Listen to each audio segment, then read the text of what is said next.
Hola a todos, el día de hoy vamos a ver la continuación del tema de composición corporal y vamos a hablar de los epitelios. Hoy trajimos a este amigo, está un poco deforme, pero vamos a tratar de entender a este cuerpo humano. Primero que nada, cuando nosotros estamos hablando de los epitelios, hay que recordar que nos estamos refiriendo en realidad a un tejido, ¿de acuerdo? A un tejido. ¿Y qué es un tejido? Un tejido es una acumulación o un conjunto de células. Existen 4 tejidos básicos: el tejido epitelial, el tejido conectivo, el tejido muscular y el tejido nervioso. Cada uno de esos tejidos lo vimos el semestre pasado en histología. Para recordar, cuando hablamos nosotros del tejido epitelial, nos estamos refiriendo a células que se encuentran muy juntas entre sí. El epitelio, células que están muy juntitas entre sí y forman una barrera. Supongamos que aquí están estas células y están muy juntitas entre sí. Estas células se caracterizan porque siempre están asociadas al tejido conectivo subyacente. Vamos a poner acá, tejido conectivo subyacente, es decir, el interior tal cual del cuerpo, ¿de acuerdo? Y están asociadas también, tienen un borde que está asociado a una luz, es decir, a una superficie libre. Vamos a poner de ejemplo, para tratar de entenderlo más, al caso de la piel. En la piel, nosotros encontramos que la piel es un órgano, ¿de acuerdo? Es decir, un conjunto de tejidos. La piel está compuesto por 3 capas. Primeramente en la piel existe la epidermis, posteriormente tenemos a la dermis, dermis superficial, dermis profunda, y por último tenemos a la hipodermis, también llamada fascia subcutánea, que tiene tejido conectivo, tejido adiposo. Hablando de la epidermis, si yo la quisiera poner aquí, por ejemplo, con este colorcito, sería la región más externa de tu piel y es la región que está en contacto con la luz, es decir, con el medio externo, ¿de acuerdo? Entonces la epidermis está compuesta por células que están muy juntas entre sí, unidas por uniones intercelulares y de esta manera forman una barrera para separar al medio externo. Vamos a ponerle acá, medio externo, la luz, la superficie externa, que sería esto de acá, la superficie externa, y el medio interno. El medio interno sería esta región interna, correspondiente al área de la dermis y correspondiente al área de la hipodermis también. Ese sería el medio interno. Entonces los epitelios nos sirven para separar un medio externo del medio interno.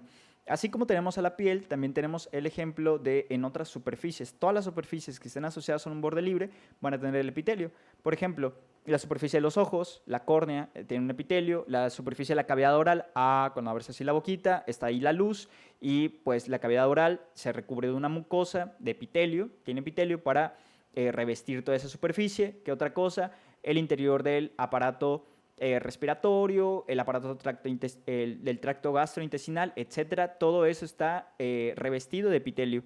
Ahora bien, vamos a poner el ejemplo para seguir analizando las funciones y describir las características de un epitelio. Vamos a poner el ejemplo del tubo digestivo, ¿de acuerdo? En el tubo digestivo nosotros encontramos que hay una luz por donde pasan los alimentos. Aquí está, vamos a suponer, aquí está la luz. Y esta luz está delimitada por la pared de los órganos que forman parte del tubo digestivo. En este caso, la pared del estómago, que te la señalo, o la pared del intestino delgado, del intestino grueso, etc. Recordar, esta luz está revestida por un epitelio. Esta superficie está revestida por un epitelio. Y este epitelio me ayuda a separar a la luz de la pared del medio interno del cuerpo. Ahora, quiero que nosotros nos enfoquemos, vamos a dar el ejemplo del intestino. Del intestino, por lo tanto, vamos a hablar del epitelio del intestino. Aquí tenemos a unas células, que son las células epiteliales del intestino, ¿de acuerdo? Aquí tenemos a estas células. Las células del intestino, el intestino está formando un epitelio cilíndrico simple, aquí lo vemos, células formadas de una manera cilíndrica y de una manera con solamente una fila, es decir, son simples. Existen varios tipos celulares, también aparte de estos enterocitos, también hay otras células como células caliciformes, células madre, etc. Aquí lo que quiero que nos enfoquemos es en lo siguiente: ubicar las regiones de los enterocitos o de las células epiteliales. ¿A qué nos referimos con esto? Vamos a primeramente mencionar el término polaridad. Cuando nosotros estamos refiriendo a la polaridad de las células epiteliales, nos estamos refiriendo tal cual a los polos de la célula, o lo podríamos decir de una manera, pues, entre comillas, los lados de la célula. Pero es mejor decir los polos de la célula. Primero tenemos a un polo, o vaya, a un lado, que se localiza en la región superior, aunque no se le llama superior, sino que se le llama región apical. La región apical es la que está en contacto con el medio externo, es decir, el que está en contacto con la luz. Esta superficie libre, ¿okay? Aquí está la luz, nosotros estamos en el intestino, aquí está la luz, ¿okay? La luz, el borde de la célula que está en contacto con la luz es el borde apical o la región apical. En tu manual te dice membrana apical, pero membrana apical es porque, pues esta es la membrana, ¿de acuerdo? Es la membrana plasmática, entonces, pues sí, sería la membrana apical, ¿de acuerdo? Después de esto, tenemos nosotros un borde que está entre las células, correspondiente a esta región. Esta región, que está solamente ahí al lado de las células, se le conoce como borde lateral. Borde lateral. O membrana lateral. Y por último, la región de la membrana que está abajo se le conoce como región basal o membrana basal, aunque me gustaría llamarle más bien, decirle membrana celular basal. ¿Por qué? Porque de hecho aquí abajito tenemos una membrana que se llama membrana basal o lámina basal, que es la que ancla al epitelio. Pero bueno, no nos vamos a meter porque tu manualito de fisiología no menciona la membrana basal, entonces le vamos a llamar mejor, aquí esta membrana, le vamos a llamar mejor lámina basal, ¿sí? Bien, entonces, regresando tantito a en lo que estábamos. Esa es la región basal, pero quiero que sepas bien lo siguiente y que tengas bien adecuado lo siguiente. La membrana basal o el polo basal de la célula no es nada más esta región, ¿de acuerdo? No es nada más esta región de abajo, sino que la lámina basal, perdón, la membrana basal, el polo basal de tu célula, va desde aquí arribita hasta aquí, ¿ok? Todo esto es la región basal. ¿A qué me refiero? Entonces, la región apical es nada más este pedacito de arriba, ¿sale? Y todo lo demás, todo lo que esté por debajo, todo lo demás es la región basal, ¿sí? Eso es importante mencionarlo. Y ahorita vamos a ver qué es lo que me separa a la región apical de la región basal, en qué punto yo puedo decir, ok, esta es región apical y esta es región basal. Muy bien, vamos a hablar primero que nada de la región apical, ¿de acuerdo? Vamos a poner aquí región apical. Hablando de los enterocitos, principalmente en la región apical, vaya, que es esta membrana en la región superior. En la región apical nosotros podemos encontrar, vamos a poner aquí, apical, que las células pueden realizar algo conocido como especializaciones. Las especializaciones hacen referencia a modificaciones de la membrana que realizan algunos tipos de células.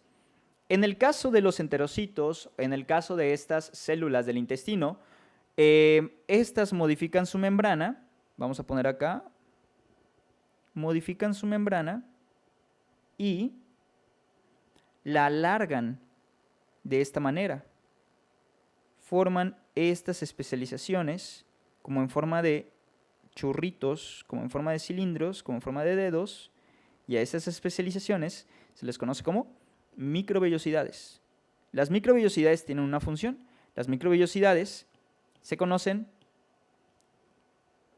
en el tubo intestinal como, primeramente, te voy a mencionar el nombre, como también las puedes llamar, como borde en cepillo. ¿Por qué? Porque parecen un cepillito, borde en cepillo.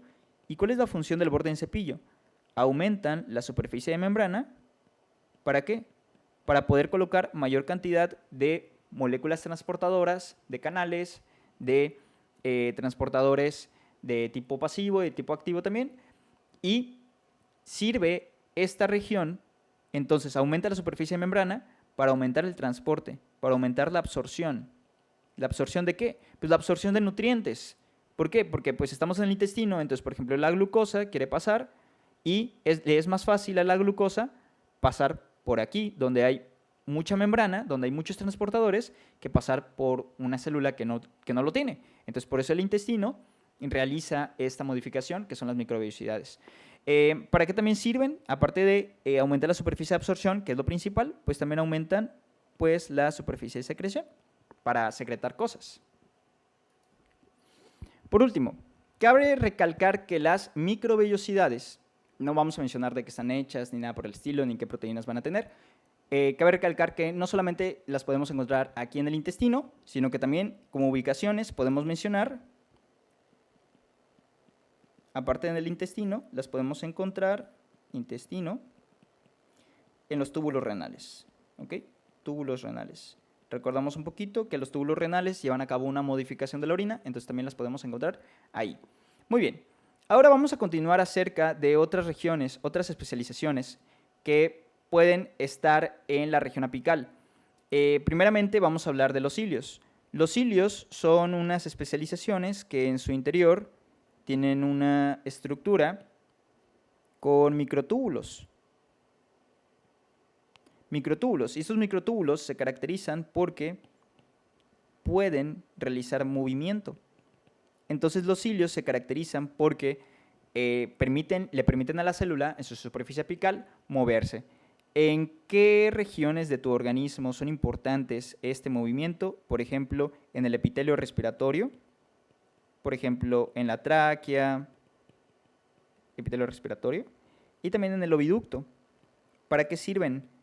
En el epitelio respiratorio, pues sirven para el desplazamiento de las partículas de polvo que están ahí, microorganismos, etcétera, y también de moco. Y en el oviducto sirve, pues, para mover al ovocito, desde cuando es captado por las trompas de Falopio, el oviducto, en la región de las fimbrias, empieza a dirigir al ovocito hacia el útero y hacia contacto con el espermatozoide. Bien, por último, vamos a pasar a los estereocilos. Los estereocilos son otro tipo de especializaciones de membrana. Esos estereocilos, si tú recuerdas, son estereocilos que se ven así como ramificados y que parece como si se estuvieran moviendo, y esto es porque están asociados a un líquido, siempre están asociados al líquido, entonces por eso el líquido ayuda a moverlos. ¿En dónde vamos a poder encontrar a estos estereocilios? Primero que nada, los encontramos en el epidídimo y el órgano asociado al epidídimo, que es el conducto deferente. ¿Para qué sirven? Sirven para absorción. Esos estereocilios sirven para absorción del líquido espermático que está ahí con el que están en contacto. Y aparte de eso, vamos a poner acá, esto también es pregunta de examen, o bueno, lo vamos a ver cuando veamos segundo parcial, se encuentra en el oído interno. En el oído interno existen unas células que se llaman células ciliadas y poseen estereocilios. Y estas células ciliadas sirven para llevar a cabo un proceso de mecanotransducción para el diferente funcionamiento, o sea, para mantener el equilibrio, para distinguir el movimiento del líquido, el endolinfa para el equilibrio o también para la audición. Entonces, participa también en el oído interno y esas son las especializaciones de la membrana apical. Vamos a continuar ahora hablando de las especializaciones de la región lateral. Hablando de la región lateral, lo que principalmente nos interesa es hablar acerca de las uniones, que son las uniones intercelulares, las que me mantienen unidas a las células epiteliales. La primera unión que vamos a comentar será la unión llamada sonula occludens. Vamos a poner aquí el nombre, sonula occludens, también llamada sonula ocluyente. La sonula occludens está compuesta por dos proteínas principalmente, que son la ocludina y la claudina. Estas dos proteínas se localizan, o esta zona ocluyente se localiza aquí, mero arribita de las células, o sea, en la región más apical. Aquí están, son como unas grapitas, la ocludina y la claudina. Te aprendes estas moléculas porque ocludina ocluye y claudina, bueno, en su etimología claudina significa cerrar, entonces es una región que cierra. ¿Por qué es importante la sonula occludens o para qué sirve? Bueno, resulta que este espacio, no lo hemos comentado, pero este espacio que tenemos acá es un pequeñito espacio que queda entre las células. Las células no quedan así como pegadas con resistol, no, sino que hay un pequeñito espacio entre las células, ¿sí? Ese espacio se le llama espacio intercelular o espacio paracelular, de nuevo, paracelular o intercelular. La zona occludens se encarga de regula el transporte paracelular o, te mencionaba, intercelular. ¿Por qué? Porque hay solutos, sobre todo agua, moléculas, otras sales, que pueden pasar, como son muy pequeñitas, pueden pasar por aquí, por este medio. Pero ¿quién regula el paso de estas moléculas? Las zona occludens. De hecho, veíamos en histología que, por ejemplo, la claudina formaba como unos canalitos de agua, como unos toboganes, y permitía que el agua pasara por esa región. Y finalmente el agua pasa desde la luz hacia acá, el tejido conectivo donde hay vasitos sanguíneos. Vamos a dibujar aquí un vaso sanguíneo. Vasito sanguíneo, ¿ok? Entonces, esa es la zona occludens. Y otra cosa importante acerca de la zona occludens, aparte de que regula el transporte paracelular o intercelular, pregunta de examen también, es la que regula el dominio o la polaridad. Regula la polaridad o regula el dominio. ¿A qué me refiero con esto? A partir de la zona occludens, yo puedo decir que esa es la región apical. Y por debajo de la zona occludens, yo puedo decir que esa es la región basal. ¿Ok? Entonces, la que establece la polaridad es la que establece el dominio. Eso es pregunta de examen, por favor, bien aprendido. Muy bien, vamos a pasar ahora a la siguiente unión. La siguiente unión corresponde a la zónula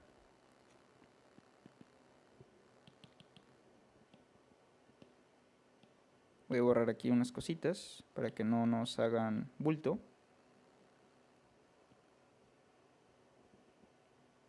Muy bien. Zónula adherens. La zónula adherens está compuesta por una proteína transmembrana. Transmembrana significa que atraviesa toda la célula. Claramente, de un lado de la célula hay una y del otro lado de la célula hay otra. Es decir, una célula tiene una y una célula tiene otra, pero yo los voy a poner aquí juntitas, ¿sale? Como representando ya la unión.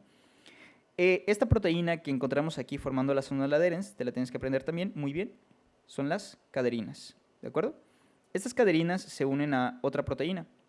Esta otra proteína que te comento se llama catenina, cateninas. Entonces se establece una unión, esas cateninas están aquí de este lado. Se establece una unión caderina, catenina.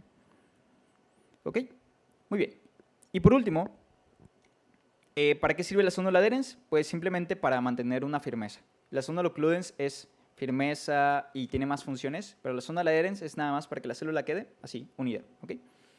Por último, vamos a terminar con la última zónula que corresponde al desmosoma, o también se le llama mácula, mácula adherens. Esta mácula adherens se llama así mácula porque parece una mancha. Está compuesta por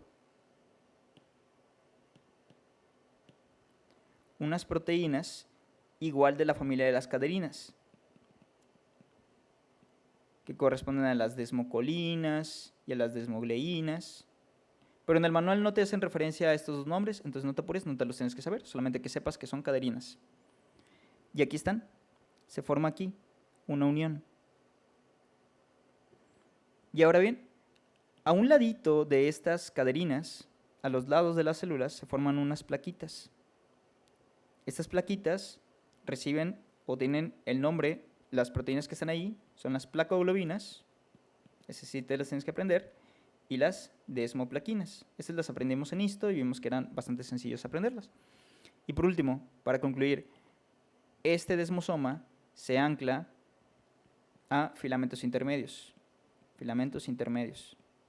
que son unos filamentos del citoesqueleto y están así, ancladitos, ¿de acuerdo?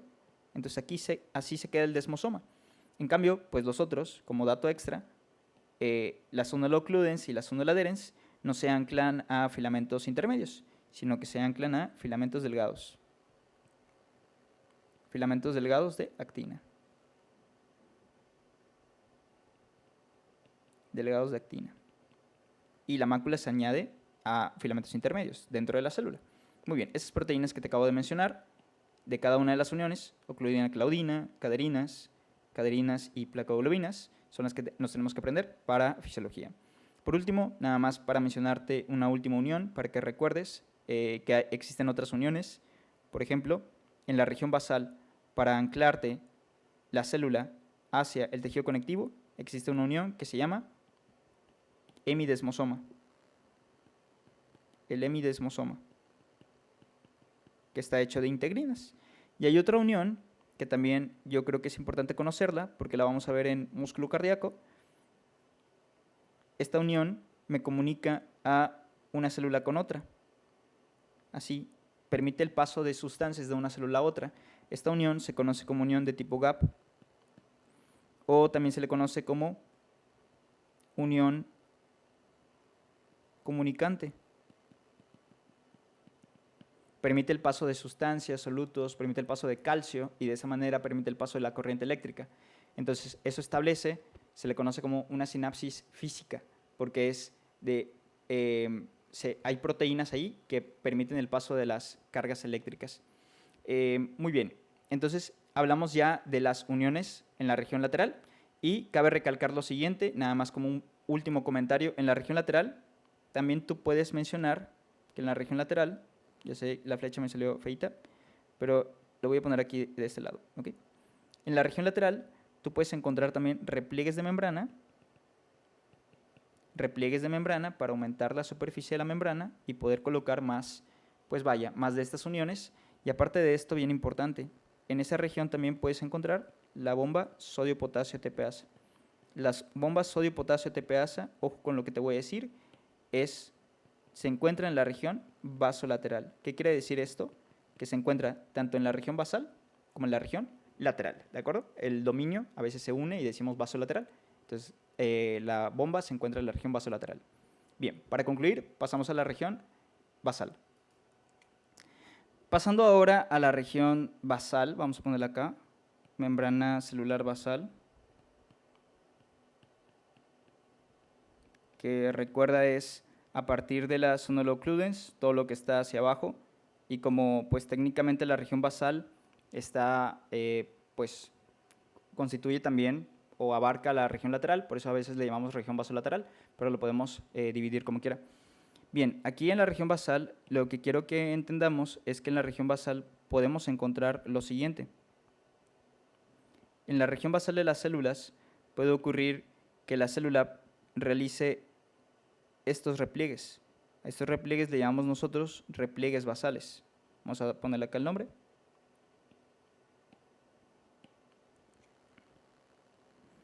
Repliegue basal. ¿Los repliegues basales para qué sirven? Los repliegues basales sirven para aumentar también la superficie de la membrana. En vez de quedarse así lísita, la aumentamos. ¿Y para qué nos sirve esto? Nos sirve para colocar aquí también mayor cantidad de transportadores. Un transportador que nos interesa mucho, que esté aquí en la región basal y que te mencioné también que estaba en la región lateral, o sea, en la región vasolateral, es la bomba sodio-potasio ATPasa. Recuerda que la bomba sodio-potasio ATPasa se encarga del transporte, el movimiento de sodio hacia el exterior de la célula y de potasio hacia el interior de la célula. De esa manera lo estamos regulando. Y aparte de eso, otra cosa que encontramos en la región basal, nada más para concluir, en la región basal encontramos nosotros uniones, ¿okay? Voy a ponerlos mejor con este color, uniones, ya te había comentado el nombre, las uniones son los hemidesmosomas, también hay uniones focales, pero hemidesmosomas son los principales, que me anclan a la célula con la lámina basal, ¿de acuerdo? Bien, otra cosa que podemos mencionar acerca de la región basal es que, bueno, cuando un componente quiere salir de la célula, supongamos que un soluto, no lo sé, la glucosa pasa por la célula, pues finalmente va a salir por la región basal. Entonces también aquí necesitamos transportadores de otros tipos y va a salir finalmente por va a salir hacia el vaso sanguíneo, hacia el tejido conectivo. Muy bien, vamos a concluir ya por último con otras definiciones. Pasamos ahora a este concepto que es el transporte transepitelial. El transporte transepitelial se refiere al paso de sustancias a través del epitelio. Y para hablar del transporte transepitelial vamos a hablar de dos mecanismos, dos tipos de transporte transepitelial. El primero que te mencionaré consiste en el transporte transcelular. Cuando hablamos de un transporte transcelular significa que ocurre a través de la célula. En este caso, podemos ver cómo, estoy dibujando aquí una flechita, a través de la célula entra, ¿ok? Eso ya se considera como transporte transcelular, pero ese transporte transcelular lo podemos terminar de la siguiente manera. Atraviesa toda la célula, atraviesa la lámina basal y la célula lo envía hacia el vaso sanguíneo, ¿ok? Ese es un ejemplo de un transporte transcelular, porque está atravesando a la célula. Bien. Vamos a ponerle aquí la flecheta. Ejemplos de moléculas o de transportadores que nos ayudan a hacer un transporte transcelular, porque estos ejemplos sí los llegan a preguntar en el examen. Aquí en la región apical podemos encontrar a los siguientes transportadores que nos ayudan a meter cosas hacia la célula. Tenemos al SGLT, es un ejemplo de un transportador, un transporte activo secundario, sea el SGLT1 o el SGLT2. ¿A quién más tenemos en esta región? Podemos hablar de algún GLUT, por ejemplo el GLUT5 también se localiza en esta región. Y alguna otra molécula que se localice, pues vaya, en la membrana de la célula y que permita el acceso al interior, ¿ok? Otro ejemplo de un transporte transcelular, por ejemplo, sería hablar de la bomba sodio-potasio. ¿Por qué? Porque la bomba sodio-potasio, que está localizada aquí en la región vasolateral, pues mete potasio, saca sodio, y de esta manera, pues lo está haciendo a través de la célula, ¿ok? Entonces, esos son ejemplos de un transporte a lo largo del epitelio, pero transcelular. El otro ejemplo que tenemos de transporte transepitelial, es el transporte, vamos a anotarlo acá con un colorcito, este colorcito azul. Es el transporte paracelular. Aquí tenemos un ejemplo y aquí tenemos el otro tipo. ¿Okay? El transporte paracelular también se le conoce como intercelular. Te lo van a manejar principalmente como paracelular. Es aquel que ocurre entre las células, ¿sí? Por este espacio delgadito que puedes ver ahí. Ese espacio que te mencionaba se conoce como espacio paracelular o espacio intercelular. Ocurre aquí, entre ambas células.